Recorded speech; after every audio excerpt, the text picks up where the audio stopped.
Let's look at the Diels-Alder reaction. And we'll start by talking about the mechanism and then going into a little bit about how the configuration of the molecules that we're looking at matters for this reaction. Now, this reaction is a ring-forming reaction. So it makes a ring from some acyclic compounds, and it does this in a concerted fashion. So we have a diene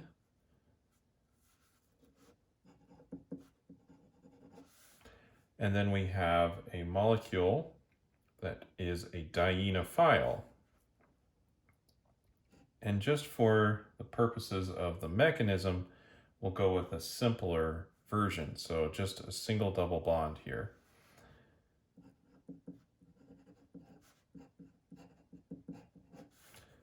So here we have something that likes dienes and will react with them. And this happens in a, like I said, a concerted process. So all at the same time.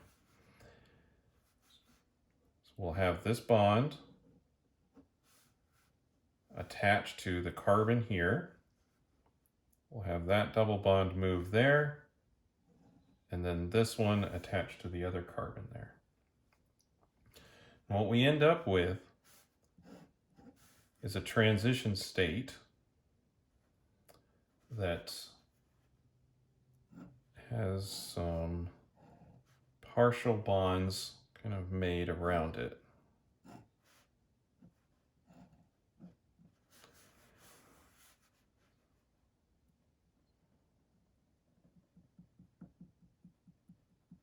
So there's really some partial bond character all the way around. However, there's a larger partial bond character right here.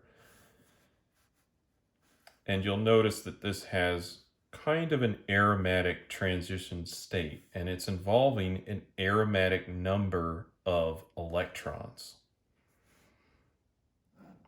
In this case, 6, right?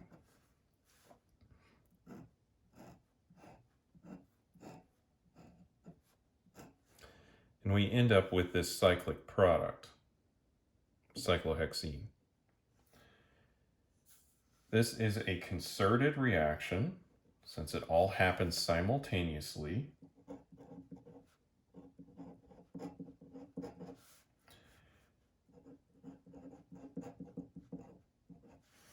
And you may also see this called a 4+2.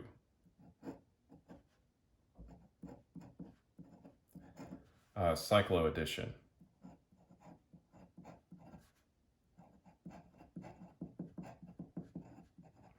This is a more general way of naming it because you can have different numbers here and you can have that function, although not exactly in the same mechanism.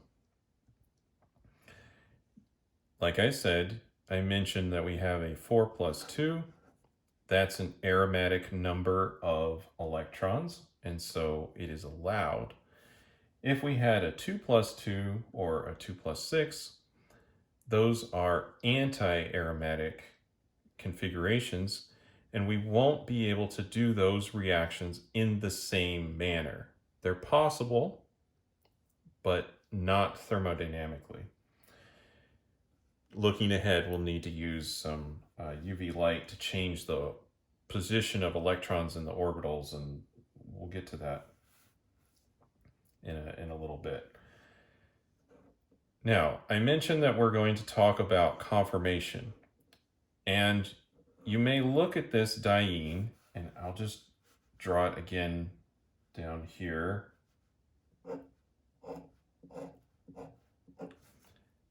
And we need it to be in this configuration. But you might say, well, that's going to be sterically hindered because we have some hydrogens here and hydrogen there. And it's not terrible, but you're correct, right? Most of this will exist in a more kind of trans configuration. And this configuration, it's like 98% of the time, and this is only 2% of the time. This configuration will not allow the Diels-Alder reaction to occur. So we will have to wait for this bond right here to twist so that we are in this orientation.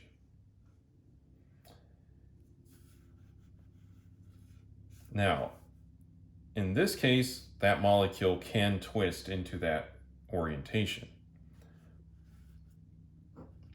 But there are dienes which cannot rotate. And we can just kind of make some up like this.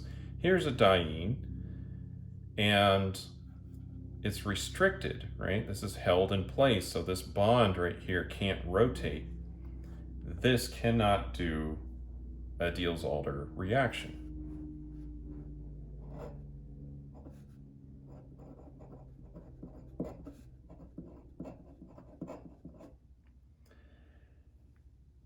Let's look at a bond that could rotate, but we're going to have a different problem.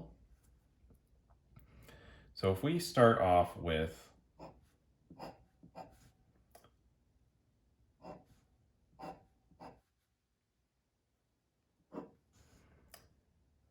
this bond, let's see here.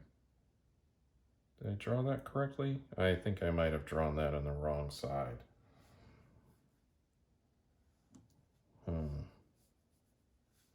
This one will work. There's one that won't, though. Yeah, because if this is not the right one.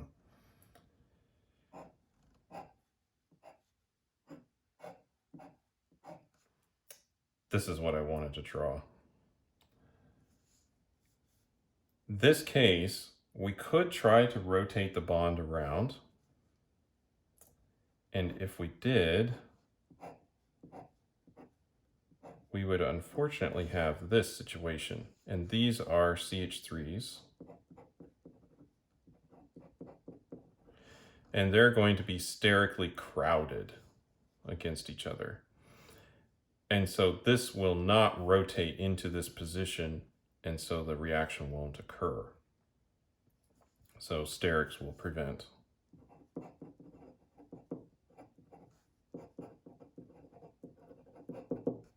That particular orientation. We could go in another direction and look at molecules that have very good orientation. They're kind of locked into that position. So if we were to start with a cyclic compound like this cyclopentadiene, and we were to add our CH2, just simple, keeping it smaller, then you'll notice that this bond right here cannot rotate, but it's in the correct orientation. So the reaction can occur. And it will happen a little faster because it's being held in the right spot. So we have our original ring, which is right here, and then we've added the double bond, the 2 carbons right here, slot in. That makes a 6-membered ring, and we're still left with the 5-membered ring right there. This is what we would call a bicyclo compound, and it's named that way. I know we're straying a little bit from the mechanism, but almost done.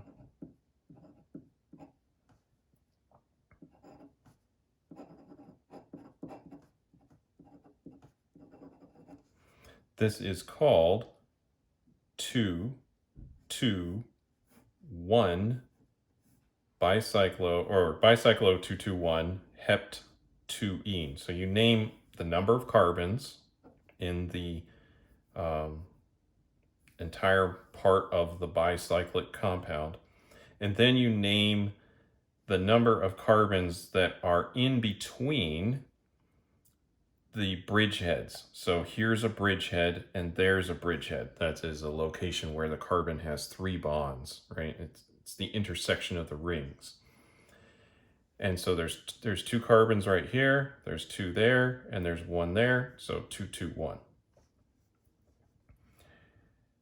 We could also have this occur with a 6-membered ring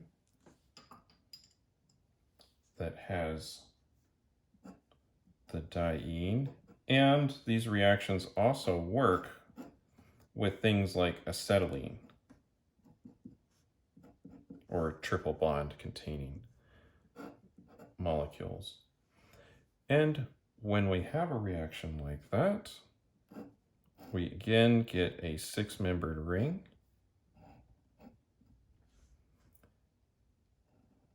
Since this is a 6-membered ring, there's 2 carbons up here rather than 1, so we'll draw 2. And we have our double bond from the Diels-Alder part right here. And we're going to have a double bond left over because it only uses 1. So we have another one over there. And this one is called bicyclo. And then this is 2 carbons, 2 carbons, and 2 carbons. So it's 2, 2, 2. And they use periods here for that. And then there's 8 carbons overall. So octa. And since we don't need to locate the double bonds because they can only be in 2 locations, we just have to say diene for this particular molecule.